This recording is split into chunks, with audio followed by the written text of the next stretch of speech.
Tell me about what happened when you went to America then, bro. Because when I saw you, I even texted you actually. When I saw you going to America, I was like, yes, my guy's going to the States. Trump's in. Yeah. Everything's going to be wonderful. Me too. And then you got there, and then suddenly it turned out that there was some problems. There was that guy in Florida that was saying, we're going to try and find stuff. And then you left, like within a few days. Yeah. So I didn't leave because of that, jackass. I left because I was always intending to leave, and I had to return to Romania to sign. Right. So this We got it though when that happened. Well, I was disappointed because I expected a hero's welcome. So you're in Dubai at the moment. I think you're staying here for a bit, right? I'll be around. Yeah, you'll be around. Go back to Romania or not? Yeah, I have to check in. I've got some judicial processes to complete, so I'll be going back to Romania. Yeah. So let's talk a little bit about property for a minute. Because we had a big debate about property when we last met, even though we're not a million miles away. But here's something really interesting. Tell me if I'm wrong. But did you not have your Bitcoin taken from you, your bank closed, your cars taken from you, but your property, they couldn't do nothing? No, you're wrong. They took my property too. No, they didn't. You were in it. I saw you in it. I was in it, but it was seized officially by the government. I couldn't sell it or transfer it. Yeah, but you were still in it. That's right. You're right. I was living in it. That's true. Well, your cars were gone, your Bitcoin was gone. Okay. So property has a certain element. Okay. First things first. First things first.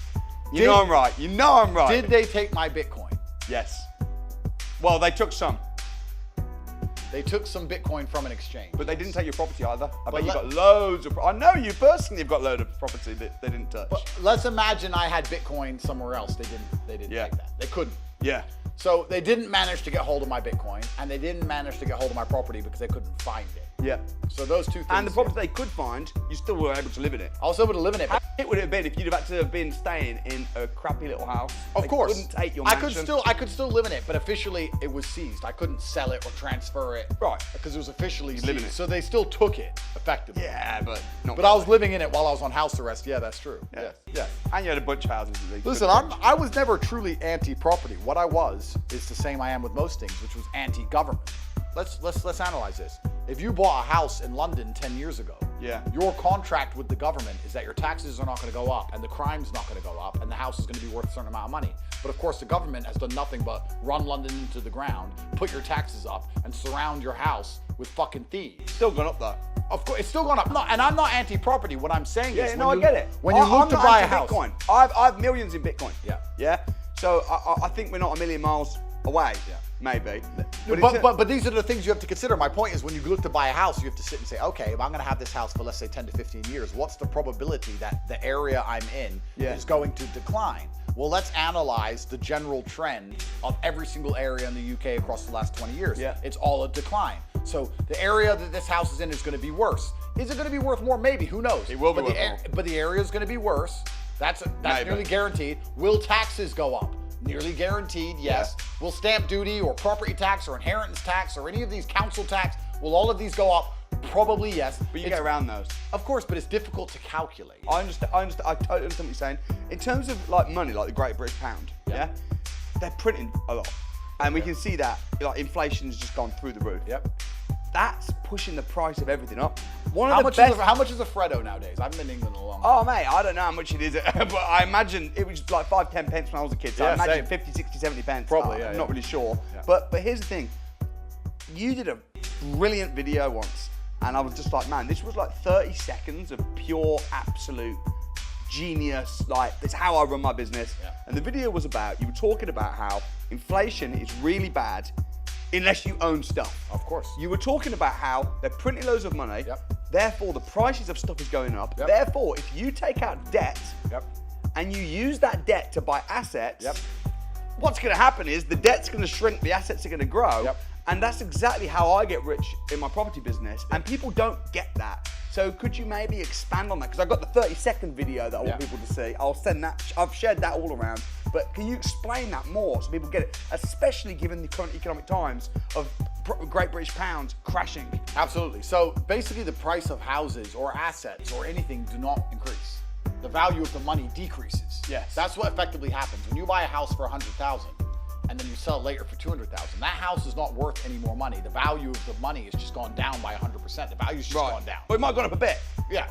So you're buying something which is an asset and it is inflating against the price of the price is going up against the local currency, whatever it is. But that's because the currency is on its way out.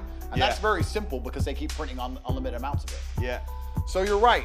Adopting debt, ensuring that the interest you pay on the debt is less than the appreciation you're going to get on the asset is an easy way to get rich. It's true.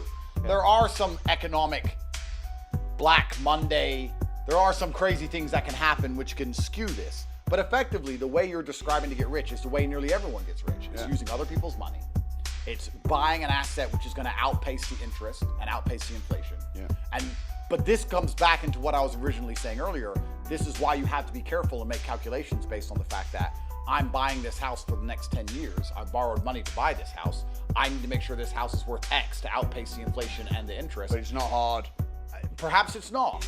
And maybe I am a pessimist. I will take that, perhaps. But when I look at an optimist of how badly they're going to crash money. I think the Great British Pound is absolutely finished. So I bought a bunch of property in Dubai. That's good. But so I'm not anti-property. I'm saying that a nice apartment in London and a nice apartment in Dubai are the same thing.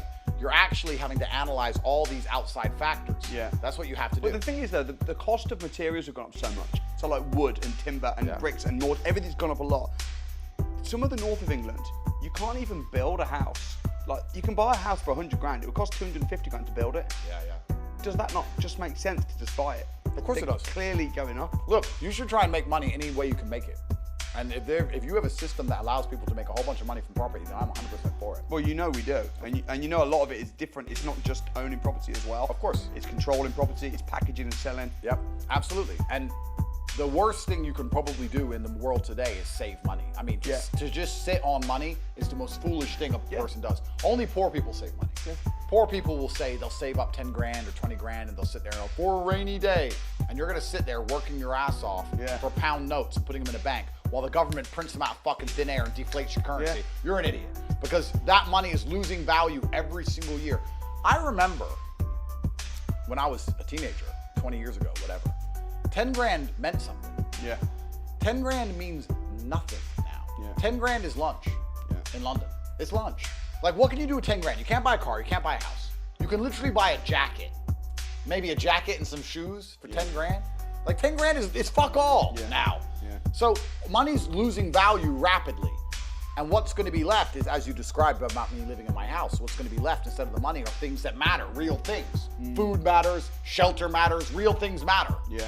So yes, I understand there's a lot of money that can be made in property. I just have this very pessimistic view I get that. Of the British state. Yeah. Because the only problem that But you're gonna come back and be the PM, bro. And then the properties are gonna boom again. When I'm PM, buy property. Yeah. Because you can trust me. It's too late then. You can trust me. It's too late. But can we trust these clowns? But yeah, it's an interesting economic situation we're in, and it's unprecedented because truthfully, it is. AI is coming. People are gonna start losing their jobs. These tariffs have happened now. Trump's come along, which is a recent development, and I'll be honest, I've been doing a lot of research. Even I haven't come to the conclusion whether they're a good or a bad thing. Even I don't know. It's complicated. Yeah, it is. It's a very complicated thing. So the whole world's changing in a way like never before. All the Western nations that people used to consider safe investments have now been deemed, for a lot of people, risky investments. A lot of things are changing all of the time. England, they'll lock you up for talking. So do you want a house there really? I don't know. I mean, everyone's flooding the money to Dubai. We have this one city where all the world's millionaires are throwing money in. I bought a house here 3 years ago and it's doubled. Wow. 3 years. That's incredible. In Dubai? In Dubai, yeah. So you bought a house while you're on house arrest? No, it was about 2 months before I went to jail. Wow. 2 months before I went to jail and it's doubled. So, but why is that? Because all the Russian money, all the Ukrainian money, all the Singaporean money, all the English money, all the German money, all the world's money is coming to one city. Bro, when you were in prison, there's a lot of people praying you get out. Well, it looked like it worked. There was a lot of people praying for you. And I think you as well, I think you see a lot of stuff online in the media. If you Google your name under the news section, it's all bad. But in reality, I think, certainly in Britain, the people that I speak with, I think you're very held very high regard. People respect what you're doing. I've never had a negative interaction in person in my life.